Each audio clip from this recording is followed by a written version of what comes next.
Hello दोस्तों, नमस्कार। किसी चैनल में मैं आप सभी का दिल से बहुत बहुत स्वागत करता हूं। दोस्तों, इस वीडियो में हम लोग बात करने वाले एक बहुत ही सॉलिड ब्रेकिंग न्यूज़ के बारे में। वैसे तो इससे रिलेटेड अपडेट कल भी दिया था आपको, ठीक है, बट इसी से रिलेटेड अभी आगे भविष्य में क्या क्या होने वाला है वो भी पॉइंट आप लोगों को इस वीडियो में सीखने को और देखने को मिल जाएंगे। मतलब आरबीआई आप सभी लोगों को पता ही है, बहुत ही ज़्यादा अभी सख्त बनते हुए देखने को यहाँ पे मिल रहे। वैसे तो इनका काम ही होता है कि जितना भी हो सके एकदम सिचुएशन को टाइट यहाँ पे रखा जाए, बिकॉज पैसे का मामला यहाँ पे होता है। आरबीआई की अगर हम लोग बात करेंगे दोस्तों, कुछ उन्होंने ऐसे फैसले लिए जिसके चलते हम लोगों को एक नई रोज खबरें सुनने को और देखने को मिल रही है, एंड वो है आईपीओ से रिलेटेड। यस, कौन से आईपीओ? बड़े बड़े दिग्गज कंपनी, दिग्गज ग्रुप, जो बड़े बड़े नाम हम लोग को देखने को मिल रहे हैं, वो कंपनियां अभी आईपीओ लाने की यहाँ पे बात कर रही है, ठीक है। अगर देखा गया तो ये कब से स्टार्ट हो गया, तो आप सभी लोगों को पता है आईएनएफएस फाइनेंस की अगर हम लोग यहाँ पे बात करें तो बहुत बड़ा यहाँ पे एक गड़बड़ हुआ था, एंड इतनी बड़ी एनबीएफसी जब कोलैप्स यहाँ पे हुई थी तो उसकी इम्पैक्ट की अगर हम लोग बात करें आज भी हम लोग को सिस्टम में देखने को यहाँ पे मिल जाते हैं। एंड उसके बाद आरबीआई ने कुछ रूल्स एंड रेगुलेशंस यहाँ पे चेंज कर दिए, एंड एनबीएफसीज को अलग अलग कैटेगरीज में यहाँ पे और भी उन्होंने यहाँ पे मतलब सेटअप यहाँ पे कर दिया, जैसे कि base layer, middle layer, upper layer, and इससे रिलेटेड कुछ रूल्स एंड रेगुलेशंस भी उन्होंने बदल दिए। एंड जैसे ही रूल्स रेगुलेशंस यहाँ पे बदल गए तो आप सभी लोगों को यहाँ पे पता ही है कि बताया गया कि जो अपर लेयर एनबीएफसीज हैं उनको यहाँ पे क्या करना पड़ेगा, कुछ एकदम ही स्ट्रिक्ट लेवल के रूल्स रेगुलेशन फॉलो तो करना पड़ेगा। एंड जिनका नाम इसमें देखने को मिल रहा है, भाई आपको 3 साल का टाइम देते हैं, ठीक है। क्या करना है आपको?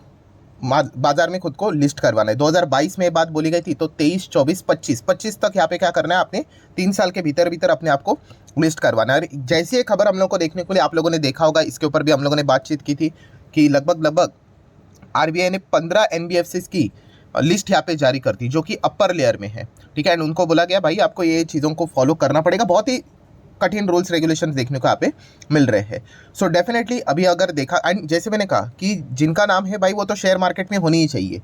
अभी इन 15 लिस्ट वाली कंपनीज को हम लोग देखेंगे, इनमें से बहुत सारी कंपनियां ऑलरेडी शेयर बाजार में, तो उनको तो कोई दिक्कत की बात नहीं है। हाँ, बट जो नहीं है उनको क्या करना पड़ेगा? 3 साल का टाइम है भाई, आपको लिस्ट करवाना पड़ेगा। और इसीलिए तो अभी हम लोगों ने लेटेस्ट खबर देखी थी, कौन सी? टाटा सन्स की, कि टाटा सन्स जो कि 100 साल पुरानी कंपनी है, वो यहाँ पे लिस्ट करने की यहाँ पे बात कर रही थी। क्यों? इसके पीछे का रीज़न यही हम लोग को देखने को यहाँ पे मिल रहा था, ठीक है। अभी वो करेंगे नहीं करेंगे वी डोंट नो, बीच में हाँ बोला था फिर ना बोला था। देन उसके बाद अगर हम लोग बात करेंगे दोस्तों, तो Bajaj group, yes, Bajaj group से रिलेटेड कल के दिन हम लोग को एक खबर देखने को यहाँ पे मिल गई, एंड इसी चीज़ के चलते यहाँ पे आज के दिन वो हेडलाइन भी बन गई, जो कि आप देख सकते हैं कि बजाज हाउसिंग फाइनेंस की बात करें तो प्रिपरेशन कर रहे हैं आईपीओ लाने से रिलेटेड, ठीक है। लगभग 9 से 10 बिलियन डॉलर का वैल्यूएशन वो एक्सपेक्ट यहाँ पे कर रहे हैं। एंड आईपीओ के साइज की अगर हम लोग यहाँ पे बात करेंगे दोस्तों, तो आईपीओ का साइज कितना है? लगभग 1 बिलियन डॉलर, मतलब 8 से 8.5 हज़ार करोड़ का आईपीओ बजाज हाउसिंग फाइनेंस का अभी आने वाले समय में देखने को यहाँ पे मिलने वाला है। और इसी चीज़ के चलते, जैसे कि कल आप लोगों को बता दिया कि बजाज हाउसिंग फाइनेंस की बात करें तो ये किसकी कंपनी है, मतलब किसकी सब्सिडरी है? तो बजाज फाइनेंस की सब्सिडरी। यस, बजाज फाइनेंस के पास बजाज हाउसिंग फाइनेंस के शेयर्स है, एंड इसी चीज़ के चलते बजाज फाइनेंस आज के दिन हम लोग को रॉकेट बनते हुए देखने को मिला। लगभग नेट तेजी 3% के हम लोग को देखने को यहाँ पे मिल चुकी है। हम यहाँ पे कह सकते हैं जो आरबीआई ने ये बात यहाँ पे बोल दी है कि जो 15 शेयर्स की जो लिस्ट कंपनीज की लिस्ट उन्होंने जारी की है, और जो अभी तक लिस्ट नहीं हुए हैं, तो वो कंपनी अभी हम लोग को आने वाले 3 साल के भीतर भीतर लिस्ट होते हुए देखने को मिल जाएंगी। क्या ये कंपलसरी है लिस्ट होना? नहीं, उसमें अगर आप चाहो तो बीच के रास्ते भी निकाल सकते हो। आप उस 15 कंपनी की अपर लेयर में आप आते हो ना, आप अपर लेयर से बाहर हट जाओ तो आपके ऊपर वो रूल्स रेगुलेशंस नहीं लगेंगे, बट उसके लिए काफ़ी सारा झमेला रहेगा भाई, ठीक है। अगर हम लोग यहाँ पे रिसेंटली एग्जाम्पल ले लें, किसका? टाटा सन्स का, तो आप देख ही रहे हो कि वो आईपीओ लाने का प्लान कर रहे थे, तो भाई 55,000 करोड़ का आईपीओ आ जाएगा। अगर 5% भी स्टेक बेचा तो 11 लाख करोड़ के वैल्यूएशन के हिसाब से, तो भाई 55,000 करोड़ का आईपीओ तो लाएंगे। मार्केट में इतना पैसा है किधर कि खरीदने के लिए?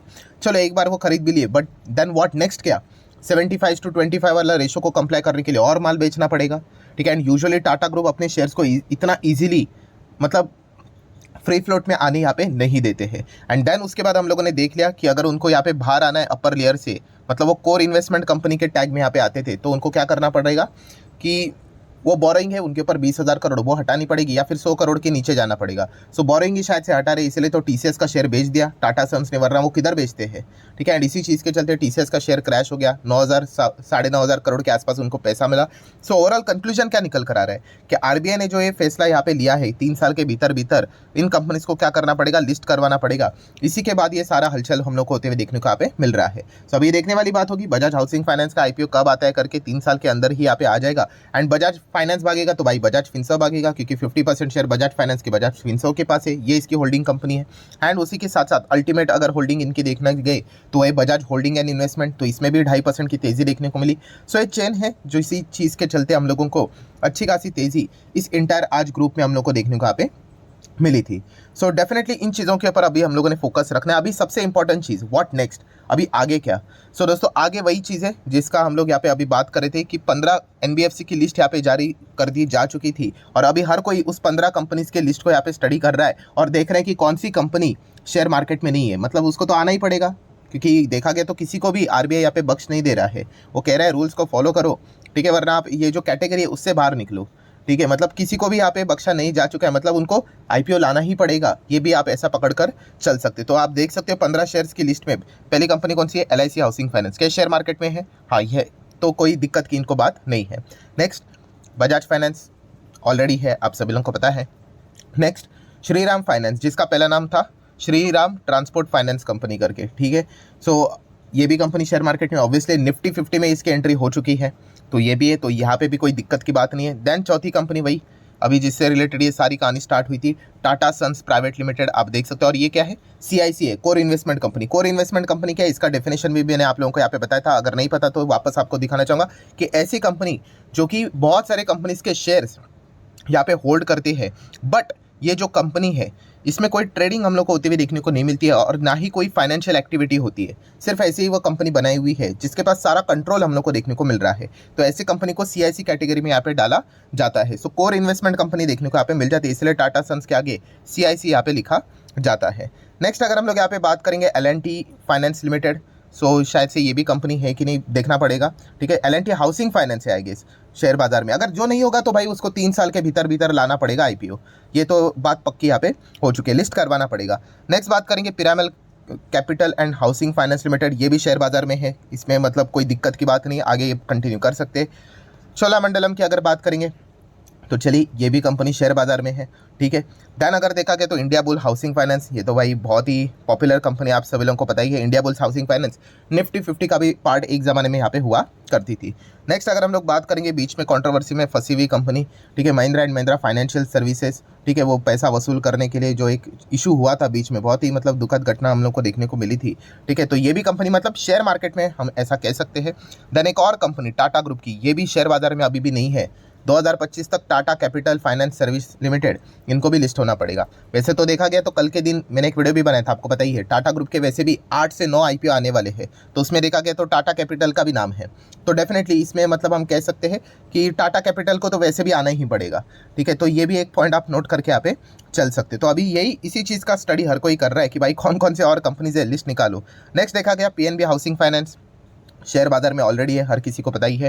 देन और एक इंपॉर्टेंट कंपनी, यस थोड़ा सा इसको मार्क कर लूँ, HDB फाइनेंशियल सर्विसेज, ये कौन सी कंपनी, HDFC ग्रुप की कंपनी है दोस्तों। और इससे रिलेटेड वीडियो लगभग मैंने 2019 में बनाया था, अभी उसके बाद 20, 21, 22, 23, 5 साल हो गया, तभी बोला था HDFC बैंक ने कि भाई हम HDB फाइनेंशियल सर्विसेज इसका IPO लाएंगे, तब से मैं सुन ही रहा हूँ, 5 साल हो गए। तो चलिए अभी ऐसा लग रहा है दोस्तों कि अभी उनका तो मतलब बोलते हैं ना कंपलसरी अभी उनको लाना ही पड़ेगा 2025 तक, हम ऐसा भी कह सकते हैं। मतलब देखिए अभी तक किसी ने अनाउंसमेंट नहीं किया है, HDB फाइनेंशियल ने अनाउंसमेंट नहीं किया है, टाटा कैपिटल ने भी अनाउंसमेंट नहीं किया है, बट इस रूल्स के चलते एंड RBI का रवैया देख के अगर हम लोग देखें तो कोई भी यहाँ पे मतलब छूट RBI यहाँ पे नहीं दे रही है। बजाज की भी बात करें, वो भी कह रहे थे, कौन, ये बजाज हाउसिंग फाइनेंस वाले, की हमें 10 साल का टाइम दो करके, RBI ने नहीं सुना, उन्होंने बोला 3 साल का टाइम है, फटाफट यहाँ पे लिस्ट हो जाओ करके। सो डेफिनेटली हम यहाँ पे कह सकते हैं कि आने वाले समय में HDFC ग्रुप भी, मतलब HDFC बैंक भी अगर ये बोल दे कि HDB फाइनेंशियल सर्विसेज का IPO आ रहा है, मुझे अभी कोई यहाँ पे मतलब सरप्राइजिंग फैक्टर नहीं लगेगा। Just a matter of time, 2025 तक इस भी कंपनी का नाम आप लोगों के सामने आते हुए देखने को मिल सकता है। देन उसके नीचे एक और बड़ी company Aditya Birla finance limited, ये भी शेयर मार्केट में नहीं है, इसको भी शायद से लिस्ट यहाँ पे होना पड़ेगा, तो इसके ऊपर भी आप फोकस रख सकते हो। मुथूट फाइनेंस ऑलरेडी है। एंड देन 15 नंबर की कंपनी जिससे रिलेटेड अभी हम लोगों ने शुरुआत में बात की, बजाज हाउसिंग फाइनेंस लिमिटेड, तो ये भी प्रिपरेशन कर रहा है, माइट भी इसी साल के अंत तक या फिर 2025 के बिगनिंग में इसका IPO हम लोग को आते हुए देखने को यहाँ पे मिल जाएगा। तो हम कह सकते हैं RBI ने जो रूल्स रेगुलेशंस यहाँ पे बदल दिए, इस चीज़ के चलते बड़े बड़े कंपनीज को यहाँ पे IPO लाना यहाँ पे मैंडेटरी यहाँ पे बन चुका है। सो डेफिनेटली हम कह सकते हैं अभी इसमें कौन सा है, टाटा भी है, HDFC ग्रुप भी है, बजाज भी हो गया, एंड उसी के साथ साथ बिरला ग्रुप भी हो गया। तो ये 4 बड़े देश के दिग्गज ग्रुप, इनको क्या करना पड़ेगा यहाँ पे, इस नए रूल के तहत आईपीओ लाना पड़ेगा, अपने एनबीएफसीज को बाजार में लिस्ट यहाँ पे करवाना पड़ेगा।